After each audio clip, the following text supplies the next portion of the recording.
오늘의 말씀 누가복음 14장 1절에서부터 14절 말씀 읽도록 하겠습니다. 안식일에 예수께서 한 바리새인 지도자의 집에 떡 잡수시러 들어가시니 그들이 엿보고 있더라. 주의 앞에 수종병 든 한 사람이 있는지라. 예수께서 대답하여 율법 교사들과 바리새인들에게 이르시되 안식일에 병 고쳐주는 것이 합당하냐 아니하냐. 그들이 잠잠하거늘 예수께서 그 사람을 데려다가 고쳐 보내시고 또 그들에게 이르시되 너희 중에 누가 그 아들이나 소가 우물에 빠졌으면 안식일에라도 곧 끌어내지 않겠느냐 하시니 그들이 이에 대하여 대답하지 못하니라. 청함을 받은 사람들이 높은 자의 택함을 보시고 그들에게 비유로 말씀하여 이르시되 내가 누구에게나 혼인잔치에 청함을 받았을 때 높은 자리에 앉지 말라. 그렇지 않으면 너보다 더 높은 사람이 청함을 받은 경우에 너와 그를 청한 자가 와서 너더러 이 사람에게 자리를 내주라 하리니 그때 내가 부끄러워 끝자리로 가게 되리라. 청함을 받았을 때 차라리 가서 끝자리에 앉으라. 그러면 너를 청한 자가 와서 너더러 벗이어 올라 앉으라 하리니 그때에야 함께 앉은 모든 사람 앞에서 영광이 있으리라. 무릇 자기를 높이는 자는 낮아지고 자기를 낮추는 자는 높아지리라. 또 자기를 청한 자에게 이르시되 내가 점심이나 저녁이나 베풀거든 벗이나 형제나 친척이나 부한 이웃을 청하지 말라. 두렵건대 그 사람들이 너를 도로 청하여 내게 갚음이 될까 하노라. 잔치를 베풀거든 차라리 가난한 자들과 몸 불편한 자들과 저는 자들과 맹인들을 청하라. 그리하면 그들이 갚을 것이 없으므로 내게 복이 되리니 이는 의인들의 부활 시에 내가 갚음을 받겠음이라 하시더라. 아멘. 구정명절 잘 보내셨습니까? 오늘 주일에도 말씀 묵상과 또 예배를 통해서 명절의 기쁨을 이어가는 여러분들 되시기를 바랍니다. 자녀들을 키우면서 키가 얼마나 자라는지에 대해 많은 관심이 있습니다. 어린아이를 키우는 집이라면 어느 집이라도 벽 한쪽에 아이의 키를 재는 종이가 붙어 있을 것입니다. 매일매일 잴 필요는 없지만 한 달이나 한 달 반 또는 두 달 이렇게 간격을 두고 키를 재보면 신기하게도 키가 자라 있습니다.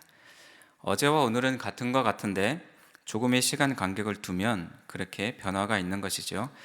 저희 집의 아이도 아주 어릴 때도 그랬고 지금도 자라가는 모습을 보면 참 신기합니다. 그러면서 키가 잘 크기 위해서는 밥을 잘 먹어야 된다, 골고루 잘 먹어야 된다, 운동도 해야 된다, 이렇게 잔소리 아닌 잔소리를 보태면서 지금 안 크면 나중에는 크고 싶어도 클 수 없다, 이렇게 강조를 하면서 말을 하는데 잘 새겨지지는 않는 것 같습니다. 어린 시절이 지나고 성인이 되면 우리가 잘 자라고 있는지 체크할 필요가 없습니다. 신체적으로는 성장이 멈추어서 더 이상 자라지 않기 때문에 그렇습니다. 그러면 우리의 성장은 멈추어야 하는가? 그렇지 않습니다. 우리는 다른 측면에서 계속적으로 자라가야 합니다. 하나님은 우리의 성장을 어떻게 재실까요? 한 묵상 카툰을 보았는데 두 개의 그림을 보았는데 첫 번째 그림은 사람들이 키가 위로 자라가듯이 위로 올라가는 것을 보고 성장했다라고 말하는 그런 그림이었습니다. 또 두 번째 그림은 하나님이 키를 재시는 모습이었는데 키를 위로가 아니라 밑으로 재시면서 성장을 평가하고 계셨던 것입니다. 꼿꼿했던 허리가 점점 숙여지고 낮아지면서 하나님이 보실 때는 점점 낮아지는 것이 커가고 있구나, 이렇게 보시는 것이죠. 두 컷의 그림을 보면서 우리는 어디로 향해서 자라가야 하는지, 하나님은 우리가 어떻게 자라기를 원하시는지를 생각해 보게 되었습니다. 율법적인 제자로 살아가는 것은 세상 사람들 마냥 높아지기를 원하는 삶입니다. 이 많은 율법들을 내가 잘 지키고 살아가고 있다라고 자신을 내세우게 되는 것이죠. 이 율법적인 제자의 삶을 깨트리고 사랑을 베푸는 제자의 삶을 살아갈 수 있기를 바랍니다. 이 사랑을 베푸는 제자의 삶은 발을 씻기기까지 낮아지는 삶입니다. 오늘 본문을 통해서 우리가 품어야 될 마음과 태도가 무엇인지를 살펴보겠습니다. 먼저 오늘 본문의 구절을 정리해 봅시다. 1절에서 6절은 안식일에 치유받은 수종병 환자에 대한 이야기가 나옵니다. 7절에서 11절 말씀은 초대받을 때를 위한 교훈, 또 12절에서 14절은 초대할 때를 위한 교훈을 우리에게 주고 계십니다. 첫 번째로 안식일에 치유받은 수종병 환자에 대해서 살펴보겠습니다. 긍휼이란 우리가 죄로 인해서 벌을 당연히 받아야 함에도 불구하고 하나님께서 벌하시지 않는 것을 말합니다. 은혜란 받을 자격이 없는데 없음에도 불구하고 하나님께서 우리에게 주시는 축복입니다. 이 두 가지를 성도들은 매일 경험하고 누리고 살아갑니다. 하나님을 믿는 이들이라면 이 긍휼과 은혜를 먼저 맛본 사람이라고 할 수 있겠죠. 그런데 우리가 먼저 긍휼과 은혜를 맛보았다면 우리도 하나님을 닮아서 우리도 다른 이들도 하나님의 긍휼과 은혜를 경험할 수 있도록 우리가 그것을 열어주어야 합니다. 도와주어야 합니다. 긍휼의 의미를 오늘의 본문과 대입해서 생각해 본다면 율법 교사들과 바리새인들의 생각에는 안식일에는 당연히 병 고쳐주는 것이 합당하지 않지만 그래도 저 사람 참 불쌍하니까 병이 고쳐지면 좋겠다, 이런 마음을 가지는 그런 긍휼함을 가지고 있어야만 했었습니다. 그것이 큰 선심 쓰는 것이 아닌 것은 그들이 먼저 하나님의 은혜를 그만큼 경험했기 때문에 다른 이들 또한 그 하나님의 긍휼과 은혜를 경험하는 것은 당연하고 그 길을 막아서는 안 될 일이기 때문에 그렇습니다. 율법 교사들과 바리새인들이 백성을 향해서 긍휼함을 가져야 하고 또 넓게는 당시의 유대인들이 또 이방인들을 향해서 긍휼함을 가져야 했던 것처럼 우리가 독점적이고 이기적인 생각들로 서로 구분하게 되면 하나님의 긍휼과 은혜가 흘러가는 것을 막게 되어집니다. 1절 말씀에 보면 안식일에 예수께서 한 바리새인 지도자의 집에 떡 잡수시러 들어가시니 그들이 엿보고 있더라. 엿보고 있는 그들의 모습은 예수님을 통해 자신들의 지위나 권위에 어떤 해가 되지 않을런지, 그래서 예수님을 계속 주목하고 있으면서 예수님을 바라보아야 되는데 예수님이 그들의 눈앞에 있음에도 불구하고 예수님을 바라보기보다는 결국에는 엿보고 있지만 결국에는 자기 자신들 스스로를 바라보면서 자신에게 초점을 맞추고 있는 삶을 살아가는 이들입니다. 주중에 또 연휴 중에서 묵상했듯이 13장에 보면 18년 동안 귀신이 들려서 꼬부라져 몸을 펴지 못하는 여인을 주님께서 안식일에 고쳐주셨습니다. 그랬다면 이제 예수님이 어떤 분이신지 어떤 능력을 가지고 계신 분인지를 알 법도 한데 예수님이 바리새인 지도자의 집에 들어가시는 것도 또 예수님이 무엇을 하시는지 계속 의구심을 가지면서 계속 꼬투리를 잡을 생각을 하고 있는 것입니다. 자, 예수님이 수종병 든 한 사람을 고치십니다. 수종병이라는 것은 좀 익숙하지 않은 이름인데 몸 안에 물이 고여서 퉁퉁 붓는 그런 병을 말합니다. 예수님이 안식일에 이렇게 질문하십니다. 예수님이 안식일에 병 고쳐주는 것이 합당하냐 아니하냐? 이 질문에 합당합니다 라고 말한다면 랍비들이 그동안 주장했던 안식일에는 병을 고치면 안 된다는 그 교훈을 정정해야 되는 것이죠. 자신들이 잘못 가르치고 있었다라고 인정을 해야만 했습니다. 또 합당하지 않다라고 말하면 왜 그것이 합당하지 않은지 그냥 개인적인 의견이 아니라 성경에서 율법에서 어디에 그런 말이 나와 있는지를 증명해야 되는데 그럴 수가 없었던 것이죠. 랍비의 가르침과 달리 율법에는 안식일에 병 고치는 것을 금하지 않았기 때문에 그들은 딜레마에 빠졌습니다. 그들은 잠잠히 대답할 수 없는 상황에 몰렸던 것이죠. 규칙이나 조건을 앞세우면서 긍휼을 뒤로하는 그들에게 하나님도 동일한 조건을 만약에 제시한다면 우리는 다 죄로 인해 죽을 수밖에 없는 존재, 그 이상도 그 이하도 아니라는 것을 알아야 됩니다. 오늘 하루를 살아가면서 우리가 살아가면서 내가 세워놓은 편견이나 교만함들은 없는지 한번 생각해 봅시다. 나는 되고 너는 안 되는 것을 우리는 어떤 것을 세워놓고 살아가고 있는지를 생각해 봅시다. 사람들이 주식에 대해서 이런 말을 합니다. 내가 주식을 하면 투자를 하는 것이고 남이 주식을 하면 투기라고 생각한다라는 것이죠. 어른들은 되고 여러분들 중에 부모님이라면 또 아이들을 생각해 보면서 우리 어른들은 되는데 어린아이들은 안 된다라고 말하면서 어른들은 마음껏 해도 되는 것처럼 생각하는 것은 또 무엇이 있는지를 한번 생각해 봅시다. 여러 모양으로 우리는 살아가면서 그런 다른 판단 잣대를 가지고 살아가는데 그것은 하나님의 긍휼을 우리의 편으로, 우리의 기준으로 왜곡하게 되는 것입니다. 안식일에 병 고쳐주는 것이 합당하냐 아니하냐, 이 질문 속에는 또 다른 의미를 가지고 있습니다. 합당한지 그렇지 않은지를, 그보다 더 중요한 것은 예수님은 병을 고치실 수 있는 능력을 가지고 계신 분이라는 것입니다. 합당한지 아닌지를 초월해서 병을 고치시는 능력을 가지고 계시는 예수님이 오늘 우리에게도 긍휼을 베풀어 주십니다.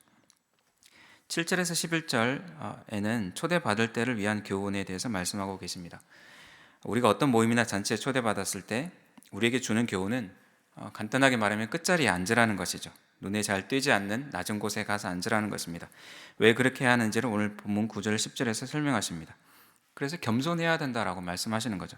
11절 말씀에 무릇 자기를 높이는 자는 낮아지고 자기를 낮추는 자는 높아지리라고 말씀하십니다. 너무나 우리가 잘 아는 말씀이지만 우리가 높아지기를 원하는 마음들이 우리의 모든 삶에 배어 있습니다. 높임을 받지 못하거나 인사를 받지 못하면, 무시당하면 우리는 화가 나고 마음으로 분노하게 되어집니다. 내가 누군지 알아? 이런 말들을 우리는 종종 듣게 되고, 또 그런 말을 하는 사람들을 우리가 어떻게 바라봅니까?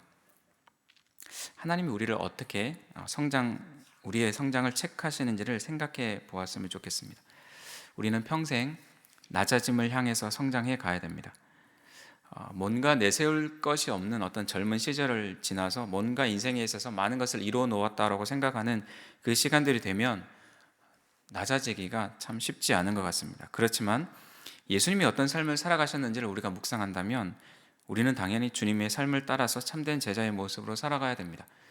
우리가 이전에 묵상했듯이 누가복음 9장 51절에 보면 예수께서 승천하실 기약이 차감해 예루살렘을 향하여 올라가기로 굳게 결심하시고 라고 기록되어 있습니다. 누가복음은 9장 51절을 기준으로 중대한 변화점을 우리에게 보여줍니다. 9장 이후에 예수님의 행적은 마지막 수업입니다. 십자가 사건으로 향해 가는 예수님의 마지막 과정이라는 것입니다. 예수님이 얼마나 절박한 심정으로 마지막 수업을 해 나가시고 계시는지를 우리는 알아야 합니다. 그 수업은 예수님의 말로 하는 강의가 아니라 목숨까지 내어주신 수업이었습니다. 이 가르치심을 하시는 예수님의 심장을 헤아리면서 우리도 예수님을 따라서 겸손의 삶으로 나아가야 되겠습니다. 12절에서 14절 말씀은 초대할 때를 위한 교훈입니다. 코로나로 인해서 우리가 사람을 만나고 초대하고 교제하는 그런 기회들이 많이 줄어들었습니다. 코로나 상황이 조금 나아진다면, 안정이 되면 우리는 또 사람들을 만나게 되겠죠. 누군가를 초대할 때 우리가 어떤 이들을 초대해야 될까? 여러분들은 코로나가 종식이 되고 또 종료가 되면 어떤 사람들부터 만나고 싶으신지요? 베풀었을 때 무언가를 얻을 수 있는 사람들을 우리가 초대하는 것에 대해서 염려하십니다. 세상은 인간관계, 사회생활이라는 테두리 속에서 사람들을 잘 대접하고 접대해야 된다고 말합니다. 그런데 왜 그렇게 해야 되는지에 대해서 그 근본적인 이유를 고민하지는 않습니다. 그저 그것이 출세와 성공에 도움이 되기 때문에 인간관계, 사회생활을 잘 해야 된다라고 이야기를 합니다. 한번 생각해 봅시다. 부자들, 힘 있는 자들을 초대하고 나서 그들이 먹는 음식, 정말 좋은 음식을 먹게 되겠죠. 비싸고 좋은 것들을 또 접대하려고 애를 쓸 것입니다. 그러면서 거기에 소요된 것 이상으로 내가 다시 얻고자 하는 마음들을 우리는 가지게 된다는 것이죠. 우스갯소리로 누군가 돼지고기를 사준다면 괜찮지만 소고기를 사주면 의심해야 된다, 이런 말이 있습니다. 비싼 소고기를 내가 누군가에게 대접한다면 그저 사줄 리도 없고, 또 우리가 그런 음식을 접대받는다면 생각 없이 먹는다면 나중에 곤란한 일이 생길 수도 있다는 뜻입니다. 갚을 수 없는 이들을 섬겨야 합니다. 내가 다시 얻는 것을 기대하지 않는 것입니다. 누군가에게 베풀고 초대할 수 있음이, 내가 그럴 수 있는 형편이 있구나, 이것을 우리가 먼저 감사해야 되고, 또 하나님이 갚아주시겠다는 강력한 약속의 말씀을 믿는 믿음으로 행하는 것, 우리가 그들을 섬기는 것이 참 지혜로운 자들입니다. 예수님의 가르침을 우리가 잘 안다면 실천하는 일이 남았습니다. 율법적인 제자의 삶을 깨트리고 겸손한 삶을 살아가는 오늘 또 모든 성도님들의 삶이 되기를 주님의 이름으로 간절히 바랍니다. 기도하겠습니다. 하나님 아버지, 주님이 아픈 병자를 향해서 긍휼을 베풀어 주시는 것을 오늘의 본문 말씀을 통해서 봅니다. 우리가 가지고 있는 여러 많은 생각들이 혹시나 하나님의 은혜가 흘러가는 것을 막고 있지는 않는지, 우리의 삶이나 우리의 생각이나 행동이 그러진 않는지 다시금 돌아보기를 원하고, 율법적인 제자의 삶을 깨트리며 정말 사랑을 전하는 주님의 은혜와 긍휼을 먼저 경험한 자로서 또 이웃에 대해서 낮아지는 자세로 사람들을 사랑하고 섬길 수 있는 우리 모든 성도님들 되어질 수 있도록 주님 도와주옵소서. 또 오늘 하루 또 예배 가운데도 주님이 큰 은혜를 우리 각자에게 주시기를 또 간절히 기도합니다. 예수님의 이름으로 기도합니다. 아멘.